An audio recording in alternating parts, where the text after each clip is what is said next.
Hello friends, this is Deepak and welcome again to new video. তো অনেক দিন পর আরেকটা ব্লগ নিয়ে আসছি। এখন আমরা যাচ্ছি নাগাল্যান্ড, নতুন একটা শহর, নতুন একটা সিটি। আর চলো ওখানে গিয়ে কেমন কি জায়গা তোমাদেরকে সমস্ত কিছু বলবো, কত কি খরচ সমস্ত কিছু বলবো। এখন আমরা রেডি হয়ে ঘর থেকে বেরোচ্ছি, আমি আর ওয়াইফ দুজনে, আর মা আমাদেরকে ছেড়ে দিয়ে আসবে। কত কি ব্যাগ দিয়েছি দেখো। আর এটা হচ্ছে আগের দিন রাতে আমরা ব্যাগ প্যাক সব গুছাচ্ছিলাম, ব্যাগটা প্যাক করছিলাম। ব্যাগটা বহু দেখছি বলছে কত ভারী হয়েছে, মা চাকিয়ে দেখলে বলছে অনেক ভারী হয়েছে দেখো। ফাইনালি আমরা ঘর থেকে বেরিয়ে গেছি, মা গেটে তালা দিচ্ছে আর জেঠিমাকে আমরা বললাম জেঠিমা আসছি। আর আগের বারের মতোই বাবা আমাদেরকে বাবুঘাটে ড্রপ করে দিতে গেল। আর যাওয়ার পথে ঘোড়ার গাড়ি দেখলাম আর ময়দানের মাঠ ফেলে সোজা গিয়ে পৌঁছালাম বাবুঘাটের নদীর কাছে। আর গিয়ে দেখলাম খুব তাড়াতাড়ি বোটটাও চলে এসছে আমাদের সামনে। তারপর দেখলাম দূর থেকে খুব সুন্দর একটা ময়ূরপঙ্খী নৌকা যাচ্ছিল, তো জুম করে ভিডিওটা নিলাম, দারুণ লাগছিল দেখতে। আর আপনাদের আরেকটা কথা বলে, চান্ডাল গেট নাম্বার 2 ফেরিঘাট থেকে কিন্তু আপনাদের বোট ধরতে হবে হাওড়া স্টেশন যেতে গেলে। তারপর আমরা সবাই দেরি না করে বোটের মধ্যে উঠে গেলাম। আর বোটে উঠে এই যে দৃশ্যটা দেখছি, ওফ দারুণ দারুণ, মনের শান্তি। মানে এত সুন্দর দৃশ্য যে কলকাতাতেও আছে, তাই আপনাদের কি বলবো।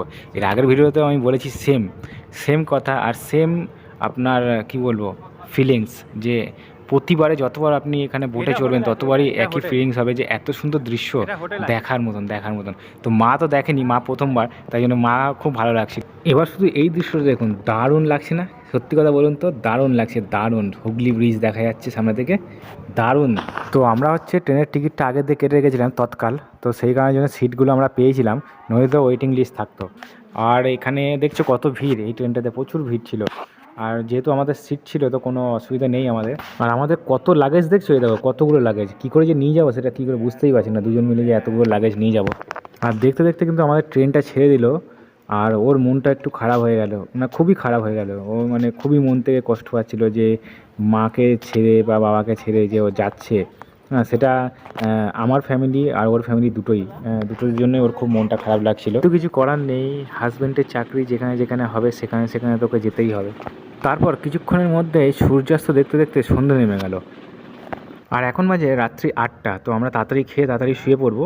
মা ঘর থেকে ডিম আলুর তরকারি আর পরোটা দিয়েছিল, এটা দিয়েই আমরা আজকে রাত্রির ডিনারটা কমপ্লিট করব। এখন বাজে রাত্রি 10টা আর আমি ওয়াশরুমে গেছিলাম, দেখো সবাই শুয়ে পড়েছে। হ্যাঁ, কিন্তু আমি একাই শুধু পায়চারি দিচ্ছি। আর এখন বাজে রাত 3টে, আমার মানে ঘুমটা ঠিকঠাক হচ্ছে না।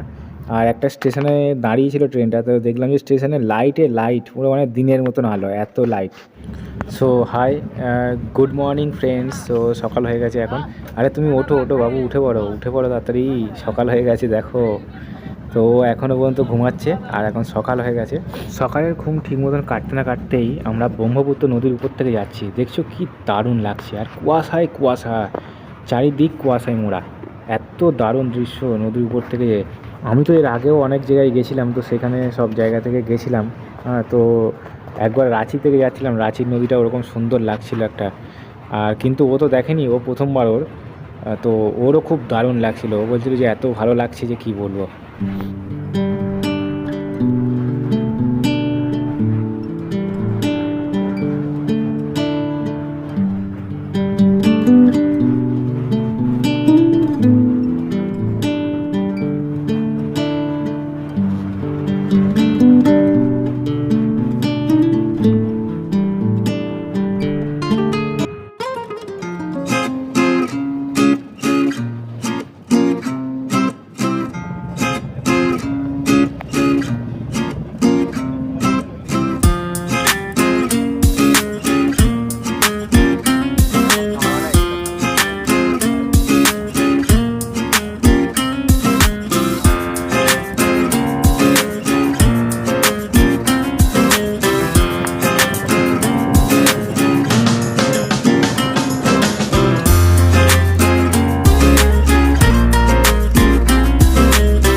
যেহেতু আমরা কেটে ট্রেনে এসেছিলাম, তো আমরা এখন গিয়ে পৌঁছালাম গুয়াহাটি স্টেশনে। এখান থেকে আবার ট্রেন ধরে আমরা যাব নাগাল্যান্ড, ডিমাপুর। তো এটা হচ্ছে গুয়াহাটি স্টেশন, আর এটা হচ্ছে প্ল্যাটফর্মের বাইরেটা, দারুণ সুন্দর। প্ল্যাটফর্মে বসে আমি আর ওয়াইফ একটু ভুট্টা খেলাম, কেননা এখানে প্রচুর দাম খাবারের। গুয়াহাটিতে খাবারের দাম প্রচুর প্রচুর মানে প্রচুর। তারপর ট্রেনে উঠে আমরা গন্তব্যস্থলের দিকে পৌঁছতে লাগলাম।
তো দেখতে দেখতে আবারও সন্ধে হয়ে গেল, আর ও শুধু ভাবছে যে কখন আসবে দিমাপুর স্টেশন, কখন আসবে। তো আমরা সন্ধ্যে 7টার সময় দিমাপুর স্টেশনে পৌঁছালাম। Good morning friend. কালকে রাত অবধি তো ভালো ভিডিও নিতে পারিনি,